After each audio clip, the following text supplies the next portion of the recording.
Hi, everybody. So, the book we're going to be reading today is called Her Right Foot by Dave Eggers. Now, the her in the title is not a person, but it's a statue. This book is about the Statue of Liberty. So, let's think about that title Her Right Foot. Could it be a whole book about her right foot? Maybe.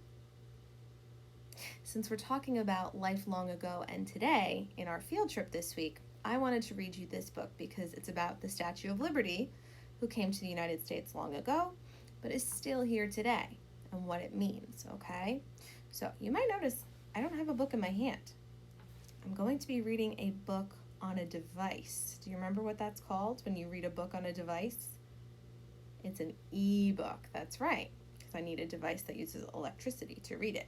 So I'm going to be reading Her Right Foot by Dave Eggers, illustrated by Sean Harris, and I hope you like it. Her Right Foot by Dave Eggers, illustrated by Sean Harris. You have likely heard of a place called France. If you have heard of France, you may have heard of the French. They are the people who live in France. You may also have heard of something called the Statue of Liberty. Did you know that the Statue of Liberty comes from France? This is true. This is a factual book. So even though the illustrations are not photographs, this is still a book with facts. Do you remember what a book with facts is called? A nonfiction book, that's right. One day, a Frenchman named Edouard de la Bouillie had an idea. The idea was to celebrate the 100 years the United States of America had been around by giving them a giant sculpture. So, he convinced another Frenchman, a Frenchman with an Italian last name, to design the sculpture. This artist's name was Frederick Auguste Bartholdi. Bartholdi designed the statue. Whoa. He first made very small models of the sculpture, then larger ones, and finally one that is the one we know, which stands 305 feet over the water. This final, full-size version was covered with a thin copper skin. The skin is about as thick as 2 pennies. That is not very thick. Here is a rendering of Bartholdi and his team. He had a team. He did not work alone. He did not like working alone. Constructing the statue's hand. Notice that the hand is bigger than these men. Thus, they made the statue in many parts. So look at how big just the hand is next to all these men. So they could not make it all together. It came in parts like a puzzle. These parts were assembled in New York City. No, wait. First, they were assembled in Paris. Did you know this? Ask your friends and even your teachers if they knew that before the Statue of Liberty was assembled in New York, she was first constructed in Paris. Your friends and teachers will be astonished. They will be impressed. They might think you are fibbing, but you are not fibbing. This really happened. The Statue of Liberty stood there, high above Paris for almost a year in 1884. So a long time ago, they put it together in Paris. After they assembled the statue in Paris, they took it apart. But we just put it together, the workers said. That is absurd, they said. They said all of this in French, the language of the French, people who appreciate the absurd. In 1885, after they took it apart, they put the parts in 214 crates and put those crates on a boat. The boat was called the Isele. The boat traveled over the Atlantic Ocean and made its way to a city called New York, which is in a state also called New York.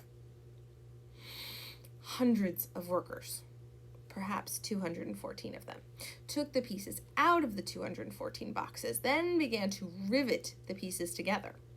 Assembling the statue took 17 months, and it all happened on what was then called Bedloe's Island. So So the Statue of Liberty is on an island. It's in the middle of the river. Bartholdi liked to see the sculpture rise above the harbor. Sometimes he watched the construction from the water. Sometimes he watched it from the land. Usually he was wearing a sturdy black hat, for he, like most European men of the time, favored sturdy black hats. You may have noticed by now that the pictures of the Statue of Liberty in this book have her colored brown. You may have thought that the illustrator of this book was not so good at his job, because we all know that the Statue of Liberty to be a certain greenish blue, but the Statue of Liberty was made of copper, and copper starts out brown. Then, very slowly, when left outside for long periods of time, copper will eventually oxidize, and when it does, it turns this blue-green color. So it started out brown, and then changed from being outside to green. So, the Statue of Liberty that everyone in New York saw being constructed was actually brown. The Statue of Liberty, in fact, was brown for about 35 years. The statue turned green around 1920 and has been this color ever since. Perhaps you already knew this. And you may have known that the book the statue is carrying, the one in her left hand, features the date, July 4th, 1776, on which the Declaration of Independence was signed. And you may know that the 7 spikes on her crown represent the 7 seas on Earth and the 7 continents and the sun's rays, too. And you probably know that the torch she carries is a symbol of enlightenment, lighting the path to liberty and freedom. And you might have known that at one point, Thomas Edison, inventor of the light bulb and the record player, once proposed to have a giant record player inside the Statue of Liberty. He did. He wanted the statue to be able to speak. In the end, though, this idea was considered a bit strange and was not pursued. And did you know that the interior of the statue, that means the inside, was designed by another Frenchman by the name of Eiffel? That's right. The same Eiffel who, a few years later, would design the Eiffel Tower. And did you know that while the statue was first being constructed in Paris, a bunch of Parisians, mostly writers, they like to eat, actually dined in the area just below the statue's knee? This, too, is true. While the statue was rising, Bartholdi set up a lunch 4 stories up to impress and enthrall these French writers, who, being difficult to impress and enthrall, were at least mildly amused. So see the dinner table? They're eating on top of the statue while it's being built. But there is one thing you might not know, and this is the central point to this book. A point the author apologizes for taking so long to get to. The point is that even if you have seen a picture of the Statue of Liberty, or many pictures of a Statue of Liberty, you have probably not seen pictures of her feet. Remember the title of the book? It's called Her Right Foot. And even if you have seen pictures of her feet, you probably have not seen pictures of the back of her feet. In particular, her right foot. What do you notice when you see this picture?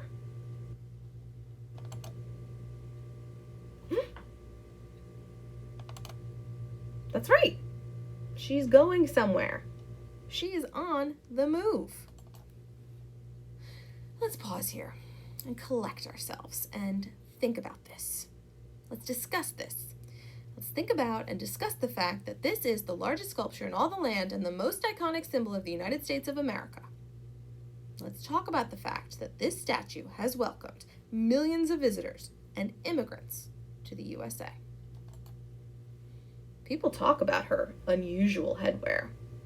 They talk about her gown, which seems a very heavy kind of garment and would likely result in serious lower back issues.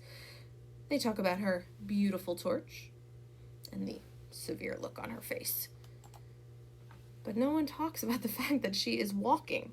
This 150-foot woman is on the go. Every time we see the Statue of Liberty in pictures, or anytime we imagine the Statue of Liberty, we see her standing still. Very still, like a statue. But she is moving. She weighs 450,000 pounds and wears a size 879 shoe, and she is moving. How can we all have missed this?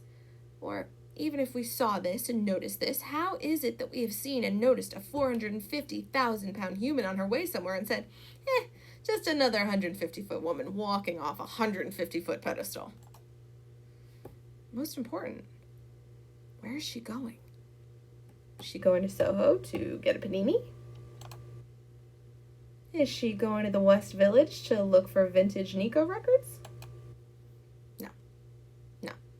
She is facing southwest, so she is facing New Jersey. Could she be going to Trenton? Wait, no, she's facing southeast, so she's not going to New Jersey. But she is going somewhere. But where? Why is she moving? There are certain things we know. We know that around her feet are chains. They are broken chains, implying that she's freed herself from bondage. We know that Bartholdi wanted us to know this. He wanted us to see the chains. People have talked about the chains. But few talk about the fact that the foot is so obviously in mid-stride, about the fact that her entire right leg is in mid-stride. What does this mean? What does this mean that we often forget about this right foot, her right leg? Here's an idea. Here's a theory. Here is a reminder. If the Statue of Liberty is a symbol of freedom, if the Statue of Liberty has welcomed millions of immigrants to the United States, then how can she stand still? Liberty and freedom from oppression are not things you get or grant by standing around like some kind of statue. No, these are things that require action, courage, and unwillingness to rest. The Statue of Liberty was not built to welcome just 1,886 immigrants from Italy on one certain Sunday in, say, 1886. No, she was built to welcome 3,000 immigrants from Poland the next day. The next day, 5,000 Norwegians. After that, 10,000 Glaswegians, then Cambodians, then Estonians, Somalis, Nepalis, Syrians, Liberians. It never ends. It cannot end. After all, the Statue of Liberty is an immigrant too. And this is why she's moving. This is why she's striding. In welcoming the poor, the tired, the struggling to breathe free. She is not content to wait. She must meet them in the sea.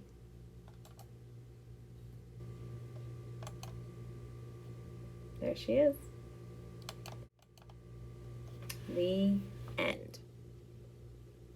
So, that book definitely had a lot of facts about the Statue of Liberty. It told us where she was built and who designed her and when she was built and how many pieces and why she turned green and all kinds of stuff. But it also had some ideas from the author in there too, Dave Eggers, about the fact that she's moving.